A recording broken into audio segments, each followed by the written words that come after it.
আসসালামু আলাইকুম। ওয়ালাইকুম আসসালাম। আছি আজকে যে ভিডিওটা তৈরি করতেছি, ভিডিওটা তুমি এই যে আল্লাহর যে অসংখ্য নিয়ামত, এই জি, নিয়ামতের বিষয়ে কিছু কথা বলো। আলহামদুলিল্লাহ। আলহামদুলিল্লাহ, আল্লাহ তাআলার অসংখ্য নিয়ামতের মধ্যে আমরা সর্বক্ষণ ডুবে আছি। আল্লাহ তাআলার অগণিত নিয়ামত আমরা ব্যবহার করতেছি, কিন্তু আমরা নিয়ামতের ঠিক মতো শুকরিয়া আদায় করি না। তবু আল্লাহ তাআলা আমাদেরকে নিয়ামতের মধ্যে রাখতেছেন, নিয়ামত থেকে বঞ্চিত করতেছেন না। আল্লাহ তাআলা যখন হযরত আদম আলাইহিস সালামকে এবং হাওয়া আলাইহিস সালামকে বেহেশতের মধ্যে রেখেছিলেন, বলছিলেন তোমরা এখানে শান্তিতে থাকো, উপভোগ করো। ওই একটি গাছের নিচে যাওয়ার নিষেধ করছিলেন, এই দিকে যাওয়ার নিষেধ করছেন। শয়তানের প্রলোভনে পড়ে ওই গন্ধম গাছের ফলকে তারা নাপাক হয়েছিল, গুনাহ করেছিল। তখন আল্লাহ তাআলা বলছেন, যাও, দুনিয়া একটি জায়গা আছে আমার মেহমানখানা, সেইখানে গিয়ে তোমরা পাক পবিত্র হও, গুনাহমুক্ত হও, আবার তোমাদেরকে জান্নাতে জায়গা দেওয়া হোক। তো এই দুনিয়াতে পাঠাইছেন আমাদের কিভাবে চলবো, কিভাবে খাবো, ধন সম্পদ, মান ইজ্জত, বিদ্যা অর্জন, সকল কিছুর ক্ষমতা আল্লাহ তাআলা তাহার হাতে রেখে দিয়েছেন যে আমি সবকিছু দিব, তোমরা আমার মেহমানখানায় থাকবা আর আমার শুকরিয়া আদায় করবা।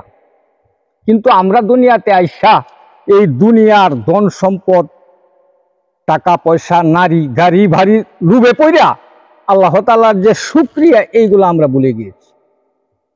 শুকরিয়া আদায় করা, আল্লাহর গুণগান গাওয়া, আল্লাহ তাআলার জিকির করা, সব বলে দুনিয়ার পিছনে পড়িয়া গেছি। দুনিয়ার পিছনে পড়িয়া যে আল্লাহ তাআলাকে আমরা ভুলে গিয়েছি, ইহার পরিণাম হইল জাহান্নাম। যত বড় আল্লাহ তাআলার দান, তত বড় আল্লাহ তাআলার শাস্তি কঠিন। এই নাফরমানির কারণে আমাদেরকে দুনিয়াতে যাওয়ার মাত্রই শাস্তির মুখোমুখি হতে হবে। আল্লাহ তাআলার শাস্তি বড় কঠিন, আগুনের শাস্তি, জাহান্নামে আল্লাহ তাআলা অনন্তকাল পর্যন্ত আগুনের শাস্তি দিবেন আমাদেরকে।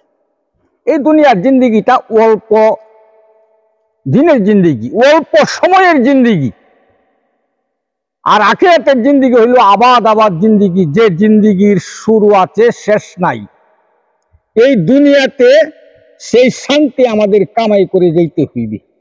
আল্লাহ তাআলার ইবাদত বন্দিগি করে, আত্মীয়তার সম্পর্ক বজায় রেখে, প্রতিবেশীর সম্পর্ক বজায় রেখে, মাতা পিতার সাথে সম্পর্ক বজায় রেখে এবং আল্লাহ তাআলার বিধানগুলো সম্পূর্ণভাবে আদায় করে হুজুর পাক সাল্লাল্লাহু আলাইহি সাল্লামের তরিকা মোতাবেক চলে যদি আমরা এই দুনিয়া থেকে যাইতে পারি, আল্লাহ তাআলা আমাদেরকে সেই যে জান্নাতে ছিলাম আবার সেই জান্নাত দান করবেন। সুবহানাল্লাহ, সুবহানাল্লাহ। কত বড় শান্তির জায়গা! জান্নাত যে কি শান্তির জায়গা, ইহা কেউ বলতে পারে নাই, বলার শেষ নাই। তাই আমাদেরকে কিভাবে আল্লাহ তাআলাকে রাজি খুশি করব, সেই জিনিসটা আমাদের বুঝতে হবে, জানতে হবে। আল্লাহর রাস্তায় কিছু খাটাখাটি করতে হবে। যে কোনো জিনিস মেহনত না করলে অর্জন করা যায় না। তো আল্লাহ তাআলাকে রাজি খুশি করতে গেলেও কিছু মেহনত করতে হবে। সংসার থেকে ফারাক হয়ে আল্লাহর রাস্তা ঘোরাফেরা করে আমার কিছু এলেম শিক্ষা করতে হবে। প্রত্যেক কাজেই এলেম আছে।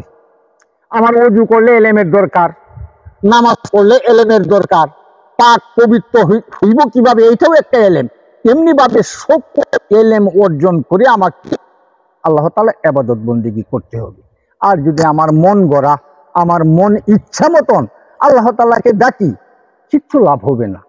তাই আমি সবাইকে অনুরোধ করব, সকলেই যে যে হালতে আছেন, যে অবস্থায় আছেন, আল্লাহ তাআলাকে কিভাবে আমরা রাজি খুশি করতে পারি, সেই জন্য কিছু এলেম শিক্ষার জন্য বাড়ি থেকে বাহির হবেন, মাদ্রাসায়, মসজিদে, না হয় আল্লাহর রাস্তায় গিয়ে হইলেও কিছু এলেম শিক্ষা করে আল্লাহ তাআলার হুকুম পালন করবেন। হ্যাঁ, তাবলীগ, তো আল্লাহর রাস্তা হলো তাবলীগ।